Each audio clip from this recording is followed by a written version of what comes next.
555, c'est le chapitre où Oda nous gratifie de son talent en faisant 8 doubles pages nous offrant le sacrifice de Oz Junior. Les doubles pages avaient un sens, car Oz, de par son gigantisme, pour nous donner cette impression que rien n'est à sa taille, il devait faire en sorte qu'il ait un dessin à sa taille. Les seuls moments du chapitre où il n'y a pas de double page, c'est lorsqu'il se souvient de Ace et qu'il tombe au combat. Si je vous demande quelles sont les qualités de One Piece, chacun de vous répondrait que c'est son univers unique, les émotions, les combats et même l'écriture des personnages. Et dans cette vidéo, j'aimerais vous parler de la beauté des dessins qui ont fait de ce manga le meilleur manga au monde. L'aspect des détails des dessins, mais surtout l'aspect technique, et vous allez voir, One Piece a mis la barre très haute. Pour que vous compreniez un peu la technicité du mangaka, j'aimerais analyser plusieurs scènes emblématiques du manga. On va commencer simplement par l'apparition du Gear Second et de comment Oda a voulu l'amener, parce que vous allez voir que pour nous, lecteurs casus, ça peut paraître assez intelligent. Dans les duels, quand Luffy s'attaque à un personnage plus fort que lui, souvent le découpage fait en sorte que quand l'antagoniste attaque, Luffy soit montré plus petit pour montrer la force qui s'abat sur lui, comme s'il recevait une sorte de météorite. Mais là, quoi qu'il se passe, Blueno est sans cesse montré au même niveau que Luffy, comme si malgré ses attaques incessantes, qui les avait mis mal autrefois, il était maintenant plus inquiété. Blueno est tellement rapide qu'il disparaît de notre regard. Et malgré sa rapidité, pour nous lecteurs, l'auteur lui découpera le corps de Luffy dans 3 cases sous 3 angles différents, comme pour nous faire comprendre que nous ne sommes pas capables de suivre, mais Luffy lui arrive totalement à le faire. Ces 3 cases se passant quasiment au même moment et suspendent le temps dans l'espace servent à montrer à quel point Luffy est devenu attentif et puissant. Car normalement on dessine ce que les personnages sont censés voir, mais faire de Luffy l'unique personne pouvant suivre Blueno fait ressentir au lecteur un sentiment d'infériorité comparé à Luffy, montrant à quel point il a développé ses aptitudes au combat. Puis d'un coup, dans la page suivant cette esquive, Luffy sera montré équivalent, voire supérieur grâce à la perspective des caméras, montrant que maintenant, Blueno ne peut plus l'arrêter. Et ces différences de taille s'intervertiront dès que Blueno se mettra à utiliser le Métallium, qui est son ultime atout, même au sein du CP9. Et durant tout leur combat, ils échangeront leur taille pour montrer vers qui tend le titre de victorieux. Luffy s'arrête, puis il avoue à son adversaire que s'il a du mal contre lui, alors il ne pourra protéger aucun de ses amis. Il est alors montré dans une case prenant toute la largeur de la page, montrant qu'à partir de maintenant, c'est lui qui dominera le combat. Et le chapitre se termine avec Luffy en position de Gear Second, prenant la moitié de la page. Une case aussi énorme sert avant tout d'exposition à la technique, mais surtout de représentation de puissance. Car comme il le dit juste avant, à partir de maintenant, tu n'es plus de taille. La démonstration de sa supériorité dans cette forme sera souvent faite par les chocs qu'elle provoque, et non par sa taille. Si vous ne comprenez pas, par exemple, sur la page de l'attaque qui achève Blueno, ce qui montre au lecteur la puissance du coup, c'est bel et bien la taille du choc, qui prend les 3/4 du corps de Blueno, alors qu'il utilise le Métallium version diamant, c'est-à-dire le meilleur Métallium qu'on ait jamais vu depuis le début du manga. On a vu la qualité technique d'Oda dans un chapitre avant l'ellipse, et maintenant attaquons-nous au plus gros arc de One Piece après cette fameuse ellipse.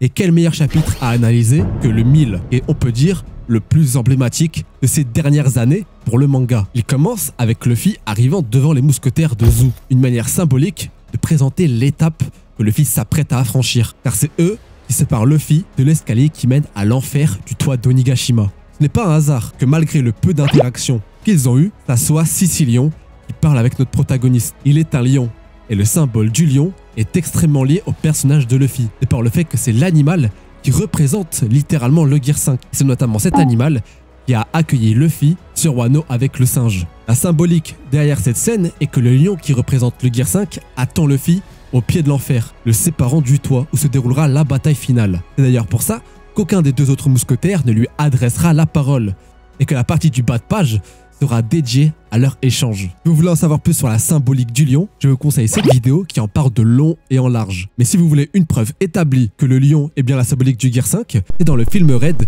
qu'on nous le montre. Luffy fera une attaque dans cette forme, et là où la symbolique de Shanks est le griffon par rapport à son épée, on a alors la représentation du lion pour le Gear 5 de Luffy. Pour la suite, on retrouvera Yamato parlant de Ace et du carnet d'Oden à Momonosuke. Ce qui est marrant, c'est le détail en fond, où on verra un grand dragon représentant Kaido qui a un impact sur la joue, et qui sera directement une référence à Portgas dit Ace qui frappera ce dragon en signe de déclaration de guerre à Kaido. On nous montrera de manière rapide son flashback où il parlera avec Yamato et donnera un bout de sa carte de vie. Ce qui est aussi très symbolique, c'est qu'Ace s'en ira exactement de la même manière que l'a fait Roger avec son équipage, mettant encore plus en valeur ce que partagent ces deux personnages. Ace qui a toujours voulu s'éloigner de la figure de son père, nous lecteurs remarquons en fait qu'il a toujours été très similaire à lui. Quand Luffy arrive sur le toit, on commence directement avec lui regardant dans le sens des silhouettes démoniaques. On ne met pas la réaction des autres membres de l'Alliance sur le toit car eux les ont déjà vus et sont déjà en face à face. Comme il n'y a que Luffy qui le découvre,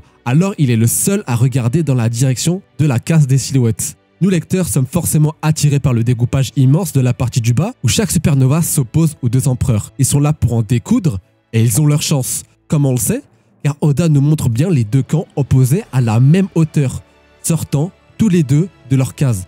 Pourtant, Big Mom fait plusieurs mètres de haut, tout comme Kaido en faisant plusieurs. Et même avec cet avantage, ils sont tous au même niveau. Ce n'est peut-être pas une représentation de puissance, mais une représentation de dévotion, de détermination et de courage. Pour la fin du chapitre, l'auteur dédiera 2 pages au coup de poing de Luffy, qui est une passerelle au renouvellement de la bataille. Lui qui s'était fait one-shot autrefois, se met à sauter dans les airs et prépare son coup de poing. Le découpage se mettant en forme de V, comme pour mettre en avant une sorte de victoire idéologique.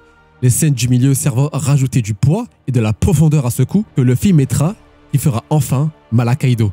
Car oui, à ce moment-là, personne n'a rien vu. Mais il y a une chose dont nous sommes sûrs. Luffy mettra ce coup de poing et Kaido regrettera de l'avoir sous-estimé. La remise en question de Momo, le sacrifice du peuple de Zou, la mort de Yasuie, le sacrifice du peuple de Wano et la mort d'Oden. Tout ça pour faire une transition sur la partie gauche où les traits du visage de Kaido seront en double pour marquer à quel point le fil a sonné. Dans la page suivante, aucun des deux empereurs n'en revient.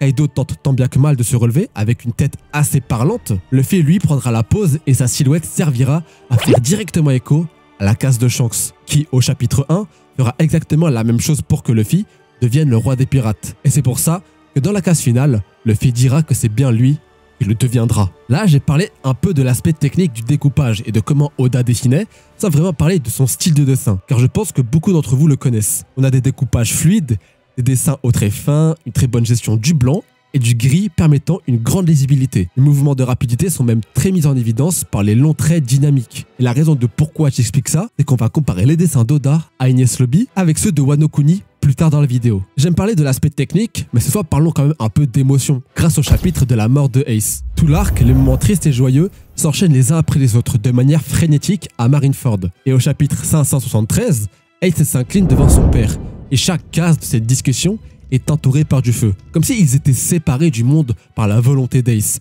pour vivre ce moment entre un père et son fils. S'enchaîne alors le moment fatidique où Ace meurt des mains d'Akainu. Le dessin devient alors assez détaillé, les ombres sont faites de sorte à ce qu'on pense que les traits se dirigent vers le bas, montrant que d'un coup, tout s'écroule et la majeure partie de la page est prise par le corps transpercé de Ace au point ardent. Malgré le découpage des cases, qui est assez nombreux, elles servent toutes à illustrer un seul et même moment figé dans le temps. Quand on parle de points forts pour l'auteur, au niveau du dessin, c'est avant tout les décors qu'il nous offre. Quand on pense à une planche qui décoiffe, c'est souvent l'arc Skypiea, la mort de Barbe Blanche ou alors des planches à Wano qui ressortent.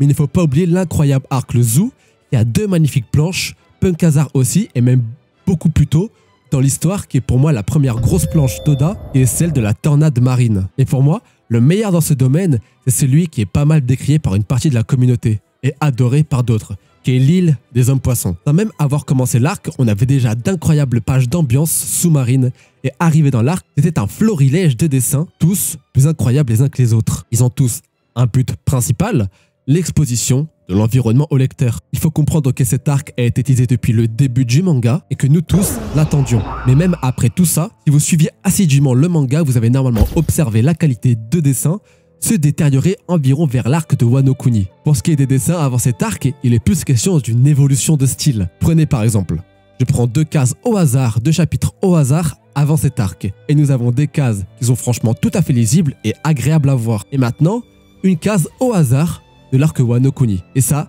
c'est encore empiré durant la bataille de Onigashima. On se doutait à ce moment-là que l'auteur n'allait pas bien. Puis il nous a révélé il y a quelque temps qu'il avait des problèmes de vue. Depuis quand même pas mal de temps, c'est que vous pouvez expliquer cette qualité plus que médiocre. Mais il y a bien sûr le fait de dessiner depuis 25 ans et parfois la fatigue et les maladies. Et puis honnêtement, les dessins vont mieux depuis l'arc de Egghead, même s'il reste assez médiocre dans l'ensemble. Vous ne voyez pas un truc qui cloche? Depuis tout à l'heure, je vous parle de panels d'exposition flamboyants. Et qu'en est-il réellement? Quand je parle de ce genre de planche, je fais référence à ces pleines doubles pages qui remplissent l'entièreté de la longueur du manga. Et ces pages, on en trouve pas mal dans One Piece, même si sans mentir, Oda n'en a pas fait extrêmement souvent. Mais il en a quand même fait, de quoi nous émerveiller. Mais le souci, c'est que depuis des centaines de chapitres, malgré tous les environnements qu'on a pu visiter, Oda n'a plus jamais refait de double page complète. La dernière à être sortie a été celle avec le Gorosei, et qui m'a choqué d'ailleurs, car je me rendais compte d'à quel point ça datait, le temps où l'auteur nous offrait le luxe de ce genre de dessin. Rendez-vous compte, même pour un arc qui est teasé depuis 20 ans, pour la découverte de l'arc Elbaf, aucune double planche à l'œuvre, malgré tous les panoramas qu'on nous a offerts. La raison de tout ça, en vérité, est simple, c'est qu'en faire une complète demande plus de temps que quand tu coupes les dessins pour mettre d'autres cases. Et ça, cela permet d'alléger son travail. Malgré que je critique la qualité des dessins actuels, il faut avouer que même aujourd'hui, il sait nous régaler. Ses découpages sont moins bons, mais toujours créatifs, et ses designs toujours plus incroyables. Récemment, avec Elbaf, en seulement 4 ou 5 chapitres, on a eu de magnifiques planches qui nous ont rappelé pourquoi on a attendu autant de temps, et pour ça, merci Oda. Merci à tous d'avoir suivi cette vidéo, j'espère qu'elle vous aura plu. N'hésitez pas à la liker, commenter et partager cette vidéo à vos potes qui veulent en savoir plus sur One Piece. D'ici la prochaine vidéo, portez-vous bien. C'était Scanor, au revoir.